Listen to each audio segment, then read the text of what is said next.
Hello and welcome to the One Life Church devotional series. We cover the entire Bible in 20 months.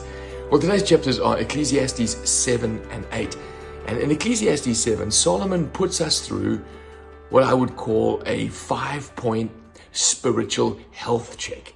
Have you ever had to go to the doctor? My wife sends me annually to go and get my weight done and my pulse taken and my cholesterol taken. And it gives us a gauge at the end. Are you good for a 54-year-old or are you bad for a 54-year-old? That's all I really know what's happening to me. Solomon says this: is your faith dependent on circumstances? First, health check. I've seen both these things. The righteous perishing in their righteousness and the wicked living long in wickedness. Now, if you have your life resting on circumstance, you'll start to pat your back when things are going well, thinking that you're a good boy. If things are going poorly and you start assuming that God is now against you, you've misunderstood God's grace, you've misunderstood His sovereignty. Not healthy. Number 2, is your faith off balance? Do not be over-righteous, neither be over-wise. Why destroy yourself? And then he goes on looking at the other side, and then he says, whoever fears God avoids all extremes. Luke, our friend who asks questions on these texts, says, why can't you be over-wise? Why can't you be over-righteous? Surely I'm not understanding that. Well,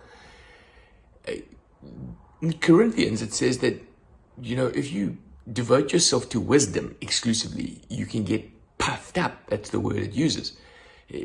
And right the way through the Gospels, Jesus talks about people who overly concerned with righteousness get self-righteous.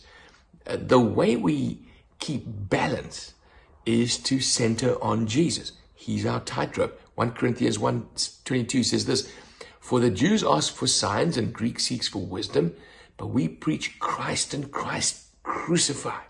He's a stumbling block to Jews and foolishness to Gentiles, yet those who are called, both Jews and Greeks, Christ is the power of God and He is the wisdom of God.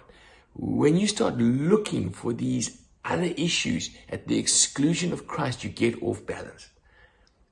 Number 3, what is your view of sin?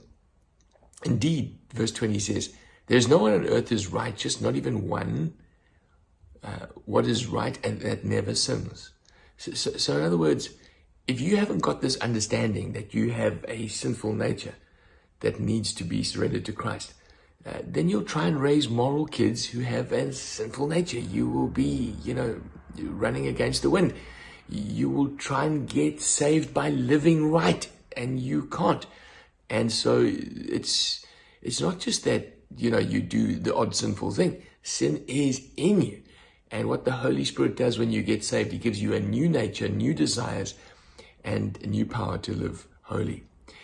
Number 4, do you live for the approval of others? Health check. Do not pay attention, verse 21 says, to every word people say, or you may hear what your servant is cursing you. Apparently, eavesdropping was even a problem back then, 2,000 years ago. When you listen to other people's voices, they become loud in your own mind. It will throw you off balance. Number 5, final health check of this particular chapter. Do you blame your problems on other people? So here, some ladies might read this next and say, he's a little bit anti-woman. He says this: I find it more bitter than death, the woman who is a snare. He says, in 1,000 men, I've only found one upright man, but I find no upright woman. Remember, this guy had 1,000 women in his life. He married 700 women politically, and then he had 300 concubines. He obviously had women issues, and he's blaming his problem on his women. Now, in Ecclesiastes 8, you would be forgiven for thinking that this guy is about to go and slit his wrists. This is what he says, the type of things he says. He says, death, you can't escape it. No one knows when you're going to die. No matter how strong, you're going to die.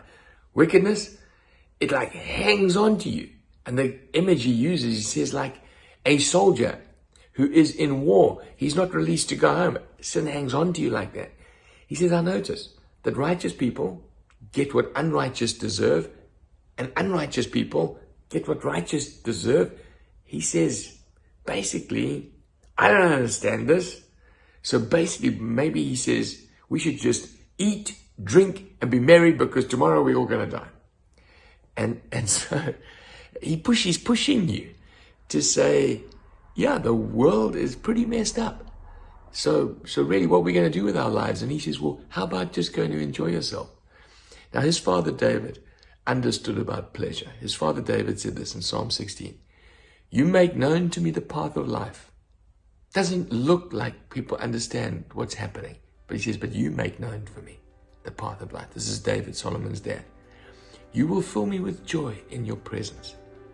He ain't going to look for joy with his 1,000 women and his exploits. He says, you give me joy in your presence with eternal pleasure in your right hand. David, Solomon's dad, knew that pleasure and meaning comes from the right hand of God.